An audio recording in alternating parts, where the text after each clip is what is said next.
I have this personality flaw. I always think a certain way, especially when building my own engine. I I encounter a bug that I can hardly fix, and I just have to go through it. I have to figure out what is going on. But at this point in time, my engine just kind of works. It's bad. Like this microblock looks terrible. This is sort of how it's supposed to look like. In low resolution, it works a little better. So if I look around, that's kind of how it's supposed to look like. But this is how it really supposed to look like, right here. This is the map. This is where I can actually draw blocks. I'm gonna showcase in the spawned development. So I have pretty much unlimited space for microblocks. And this is gonna be really fun to draw and change. I can do this right now. I can create a floor of this. I'm not gonna showcase though. So never mind that, but this is how it's supposed to look like. So it looks fairly accurate. The only problem is that it has something in front of it. It renders this layer of weird blocks, offset blocks. Makes no sense, right? It looks terrible. And if I look down, it even renders this yellow block. The yellow block that exists up here. So it kind of loops, if you understand. Kind of loops. So I know how it works, but I have no idea how to fix this issue, which is the most frustrating thing. I don't know how to identify and filter this issue out. And this will take a while, right? But this is one of those things that I sometimes go a little bit too deep. When I see a flaw and I'm trying to pick it apart, but I cannot really do it in a perfect type of way. And again, there are two ways to do it. I've introduced water algorithm. I talked about a little bit of earth algorithm as well. And I have this earth way of thinking. You can put algorithms, or you can identify the ways of thinking, and you can code them as well. That's what makes them algorithms. But I personally think, like, I can take one thing and I will make sure that it's going to be successful, right? So I always ask the question why. I always try to move forward from a certain location. If I want to make a spawned engine, I just go forward with it. Whatever happens, I have to break through any type of wall. I have to break through any type of problem, simply because it's possible, right? I can do that. And only if the problem is really, really difficult. But sometimes, again, I will find myself paralyzed. I will find myself depressed that I cannot solve something, and I cannot just move on away from that feeling.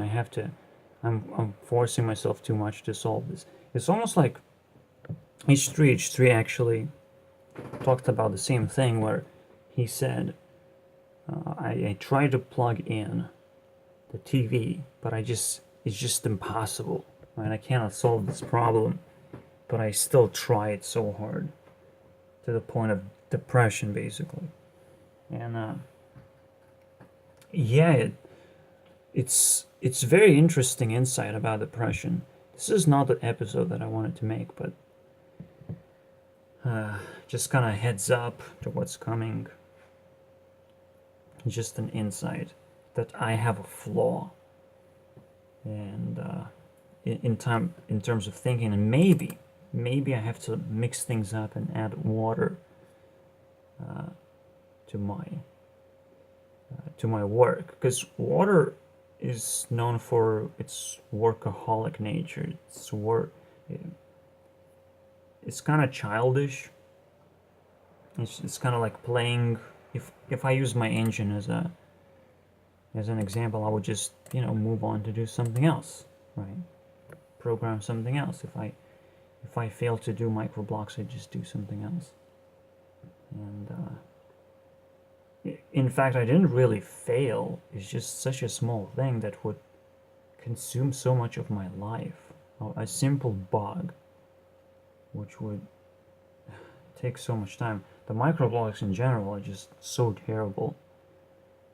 I thought they were gonna be easy, and I thought they're gonna work flawlessly, pretty much, and they kind of do, but they sucked up so much time that it's so disgusting, right?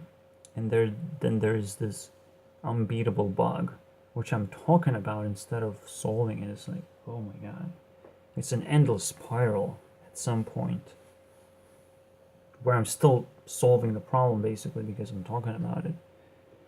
But at the same time, it's best to move on to something else and do something else. And that's normally what you do if you get depressed, to just do something else. But you need to do something else that's productive. That would be the best thing. Yeah. It doesn't always feel like you can balance water and earth together. I think this is like a superpower that you have to have.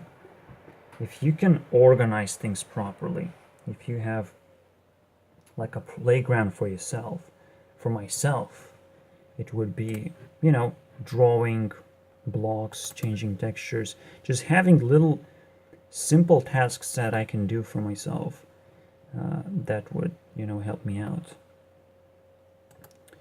So, and then I would have like this main task of tackling microblocks and fixing all the bugs, which is like the most annoying part of game development, is bug fixing, pretty much. It's very, very annoying because you basically have to be paralyzed and try and figure things out. You have no clues at the start.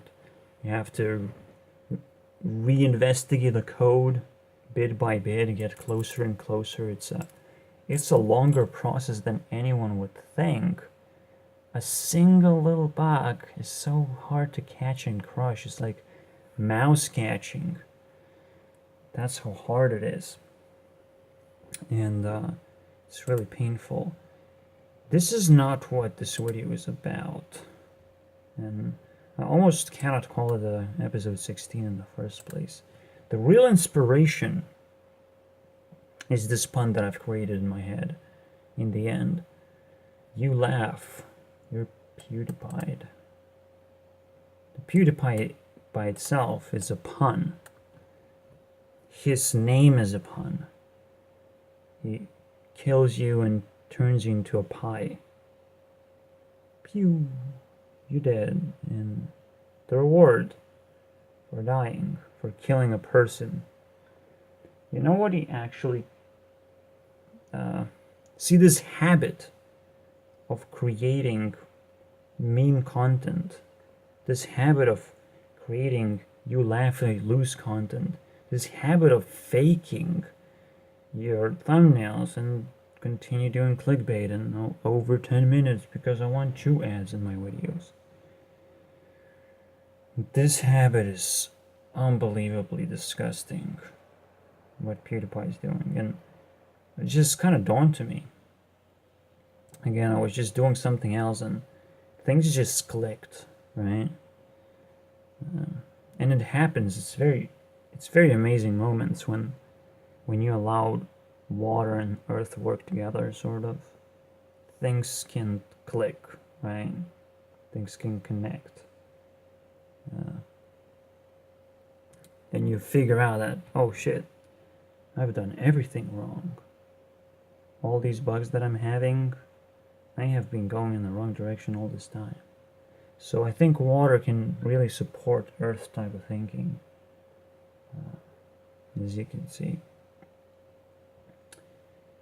Now, what is this about? Again, PewDiePie is a wind element. He takes jokes very seriously. Oh yeah, he knows how serious it is. Wind guy. He weaponizes jokes. That's the only reason why he's such a high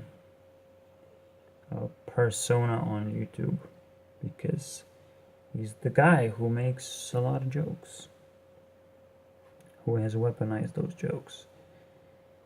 And deep down, he's taking this seriously, right? Because it's his career. And jokes aren't really harmless. He knows that. He knows that if you make someone laugh, you know something. The things you laugh about tells a lot about you.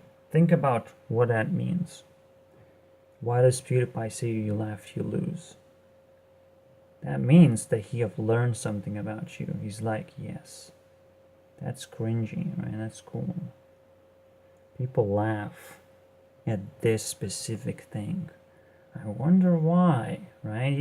He's analyzing, he's collecting this information. I'm not talking specifically about PewDiePie, but this wind personality. They collecting what people laugh about. That's what they do. So what do you learn from laughter? What people laugh about? People laugh about ridiculous stuff. Right? What is way too ridiculous to happen? It catches them off guard a little bit. But deep down it feels like if you think that something is a joke and you cannot take it seriously, it's kind of like your weakness, like your weak spot, and you can be abused that way. I'm not exactly sure what that means, to be honest. What does that mean? So let me pause a little bit and think about it a little bit more. Before I do that, I'm gonna give you guys examples. Like very recently, it's kind of like a joke that I divorced Ant Venom and divorced McChill. But this is, for me, this is the most brutal thing ever, because this is water versus wind. For me, personally, the way I see it. And when I heard about them separating and Michael McChill being like rehired somehow, like this, that was weird, because it brought me back to the same history. Like, wait, I interfered in a relationship. I clearly did, by the way. Not only I talked about, the Ant Venom's headache when he first entered the voice chat and tried to survive that. So I had an hour-long conversation with Michael McChill. I made these 2 videos that Ant Venom is killing Minecraft. And in this period of time, which is pretty short, I'm not exactly sure when Michael was, thrown away, but like it seemed like it should have been like a few videos at least. I don't know. It's kind of weird. It's really weird. So, I don't know, it's just a joke, right? It's just a joke. But for water people, it seems like jokes are also a little bit more revealing, so to speak.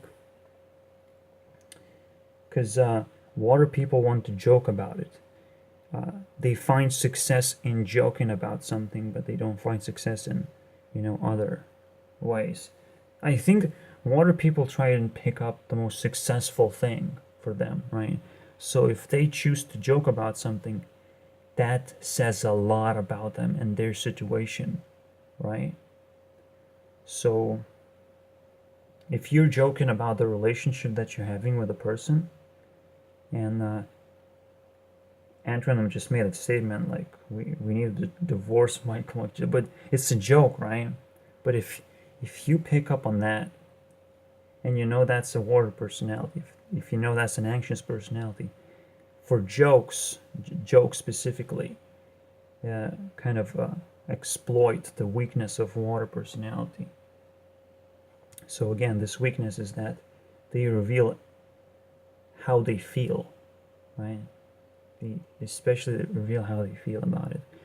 But most important thing, they are revealing what they're most insecure about, right? If they're joking, they're probably revealing their emotion, right? How they feel about it, and that they're insecure about this thing. But they have to joke about it because they have to be successful at it. You know, that's how water works. They try to be successful at everything, right? They don't lose the grip on anything, right?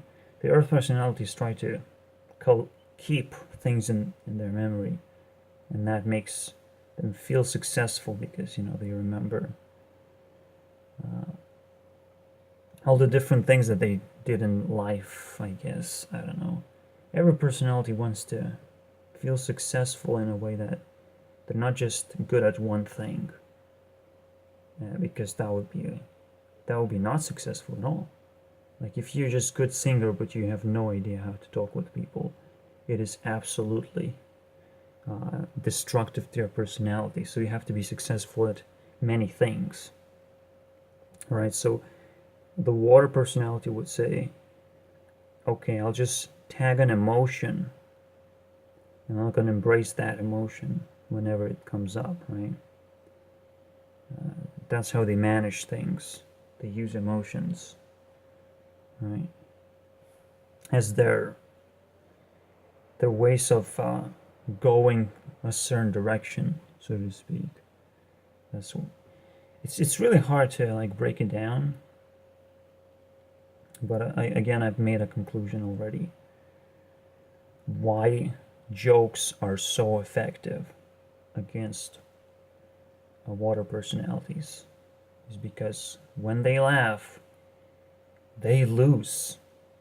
That's exactly what happens. They reveal their insecurities, and you can exploit those insecurities, or you can help those people out and you know, protect their insecurities, but also give them the insight that well, in this case, I know what's going on, which is, for me, it's scary, right? What do I do with this knowledge? How do I try and help the person who I think is suffering, but it's too insecure to say anything about it? So, it wasn't a joke, man. I wasn't joking when I said Antoine was killing Minecraft. I think there's abuse deep down going on. And this divorce thing is not a joke, Antoine. Because jokes for some people are insecurities. How about that? How about that for a conclusion? Oh boy. But this tells much more about PewDiePie himself as well. And why we should kind of hate him. He's not harmful in any way. Like, he's not going to abuse people in any way. Is he? Well, I don't know. He has a job that everyone wants. First of all, everyone wants to be a YouTuber. So he can always try and roast water personalities, you know. He cannot roast me. So if PewDiePie ever shows up, he loses the fight against me, okay? At least that's how it works. Elementally. I'm not sure exactly, but, you know. It's kind of like Shikamaru versus Tamari. It's like, well, I want to discredit PewDiePie, but in the end I just become his best friend. And then, you know, I get the benefits. I lose the fight, but I become his best friend, so who actually loses here? Right? That's what Shikamaru did, I think. That was fucking brilliant. he's he's trying to be a friend, right? He's trying to be a good person instead of winning the fight, right? But if the opponent is an actual enemy, just like Kim versus Shikamaru, I think that is just the most brilliant insight as well. That was his first fight, the Shikamaru versus Kim. And Shikamaru realized that Kim is kind of evil towards him, so he just, you know, oh, okay, I don't want to be friends with you. That's kind of how it worked out. It's very interesting, right? Very interesting. The player, I called Shikamaru a player, and it makes sense, right? He's playing with people. He's filtering whether you're evil or you're good and you're worth spending time with. That's pretty cool. Props to Shikamaru for teaching me something, I guess.